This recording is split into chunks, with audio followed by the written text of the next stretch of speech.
Breaking news this hour. The operator of the Japanese nuclear power plant hit by an explosion a little earlier today has warned of serious problems at a second reactor on the same site. The blast occurred one day after the area was hit by a powerful earthquake and a tsunami. The company says a second reactor has also now lost its emergency cooling system and that pressure is rising inside the installation. It was a similar problem that caused the explosion at the first reactor at the Fukushima #1 nuclear plant, 250 kilometers north of Tokyo. 140,000 people have been evacuated. Officials say 160 people may have been exposed to radiation. Here's our science correspondent, Palab Ghosh.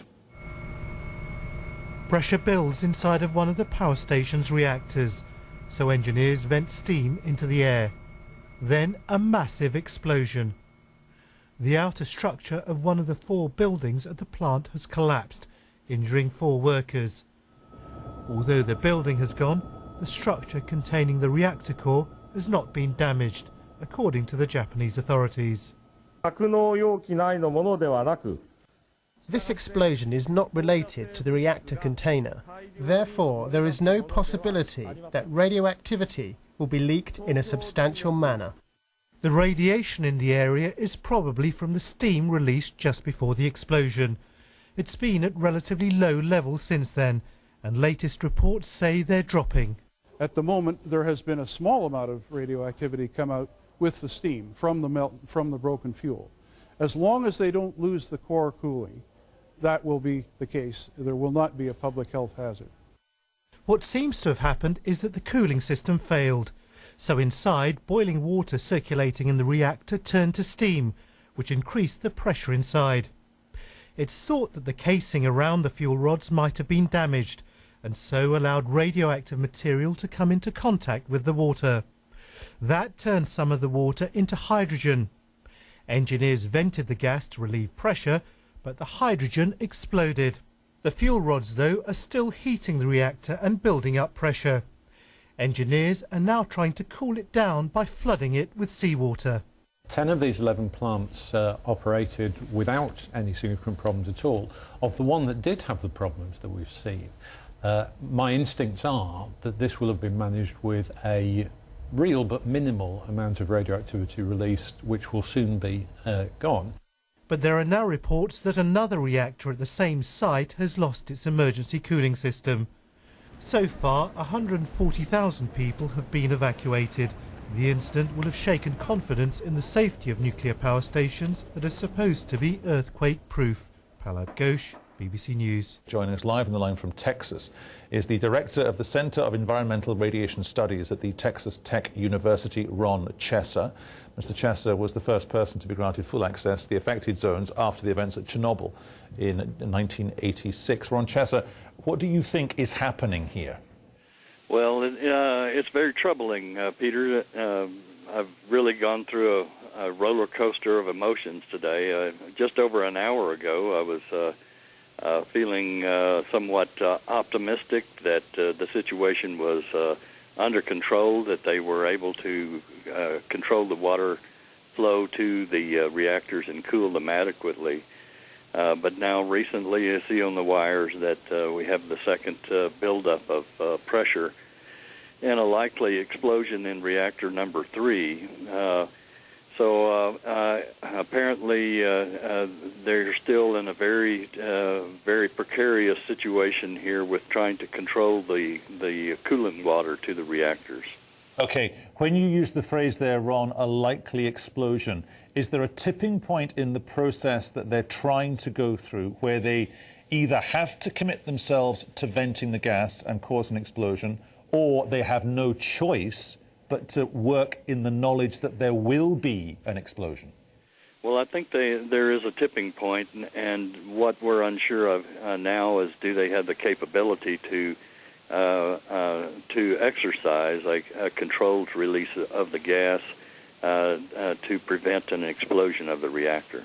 Okay, very, very briefly, Ron, they were running out of battery power a couple of hours ago. Does that mean that it'll be worse before it gets better? Well, absolutely. Maintaining the power to those pumps is absolutely critical at this point. I'm sure that there are steps being put into place to try to augment that and hopefully they will get everything in place here very, very soon.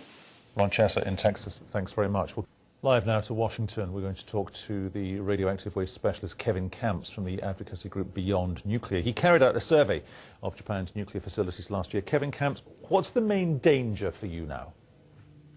Well, we still don't know the status of the reactor core at Fukushima Daiichi Unit 1, where this explosion took place. There are assuring words coming out of the authorities at Tokyo Electric Power Company, out of the Japanese Nuclear Regulatory Agency, but we don't know yet. That explosion, as your reporter mentioned, was very strong, very forceful, very alarming. So we're still very concerned about the potential for melting of the fuel. Damage to the fuel is widely reported at this point. That's why radioactivity is being released in the steam. They were releasing steam to try to prevent a catastrophic radioactivity release from the containment. And hopefully that will be kept under control with cooling. But that's been the whole problem, is the signs were very serious with rushing of emergency power supplies by the U.S. military, Japanese military, the power company, to get emergency diesel generators up there, to get emergency backup battery power up there. Those are signs of a desperate situation. Okay, battery power, just to interrupt you for a second, Mr. Camps, battery power by definition runs out. If they run out of battery power, what happens then? Well, that's the dire situation here. 4 to 8 hours of duration on the battery power, and it seems that some of these atomic reactors were on battery power for many hours. So it's not just the one reactor at Fukushima Unit 1, it's another reactor at that same plant, and then down the coast, just 10 miles, 3 reactors are in nuclear emergency, according to the Japanese government. So it's a total of 5 reactors in crisis, a cooling crisis due to a lack of adequate electricity supply.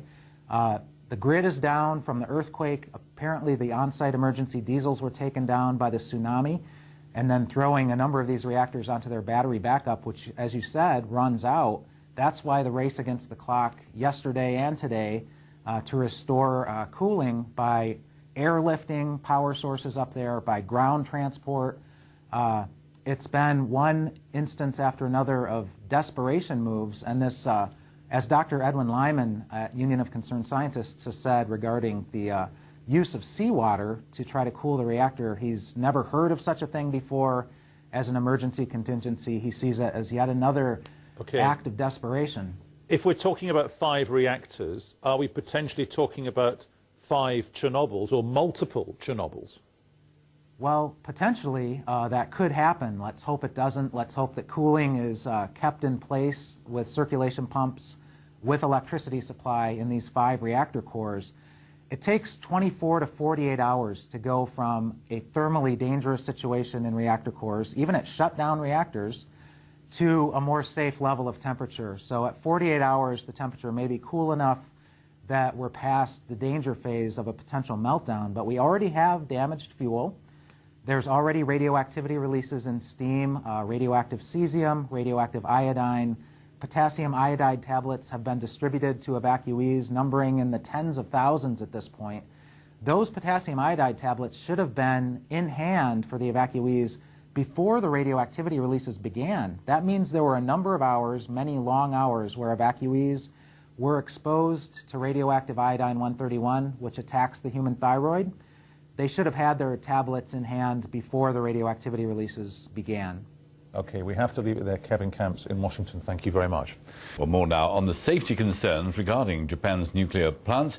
Philip White is with the Citizens Nuclear Information Center in Tokyo. He told me what he and his organization made of the impact of the earthquake on Japan's nuclear industry. My boss, the co-director of CNIC, is a member of the Planning Council that is currently reviewing Japan's nuclear policy. He's presenting the case for a phase-out. And, of course, the rest of the majority of the members of that council don't take his views seriously.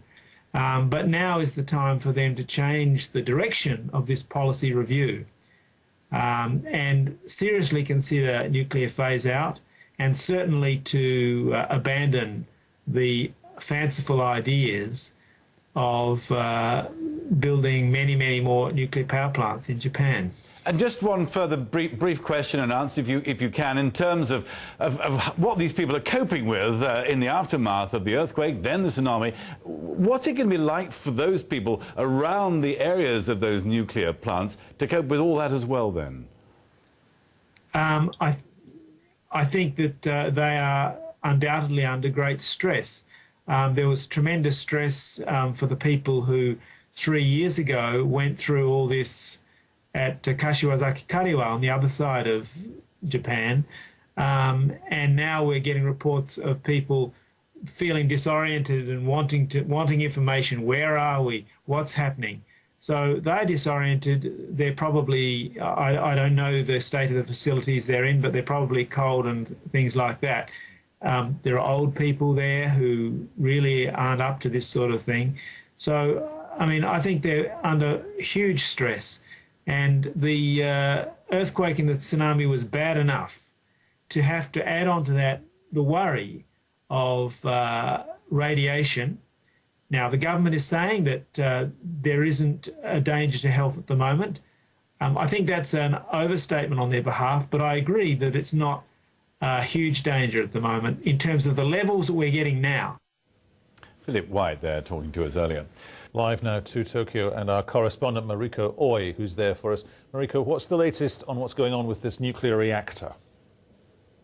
Well, it's very difficult to get information at the moment. Nuclear authorities here in Japan, they're known to be very strict with the information that it gives for obvious reasons, not to let people here panic. But there are local reports saying that another reactor is having an issue, its cooling system not working, a possible meltdown in there. Already 6 people have been confirmed to have been exposed to radioactive material. Local media says that up to 190 people could have been exposed because of the first explosion. Obviously, this is a very sensitive issue. Japan is the only country in the world which has experienced an atomic bomb during the Second World War. So people have been quite nervous about getting energy from nuclear power plants. But the government has been pushing for this, calling it very safe. Now, about 30% of energy supply comes from those nuclear reactors like this one. And but this incident does highlight the possible danger that it can have. There seems to be, Mariko, a new normality in Tokyo where the city is very quiet, very calm, and people are trying to go about their normal lives. What's happening for them? Well, people here are also nervous after the explosion, and that footage is very shocking, especially on local TV. So people here even on Twitter saying that if it rains, go inside because you don't want to get the rain possibly affected by this radioactive materials. So while it is very calm and quiet, and on Sunday morning when trains aren't really working, people are staying inside home. And how long until the international aid operation and the relief effort picks up and genuinely starts to kick in? It is very difficult to say because people are finding it very hard to get to the area, like Sendai, Fukushima, in the northern part of the country, and also Tokyo Electric saying that electricity there is still cut off.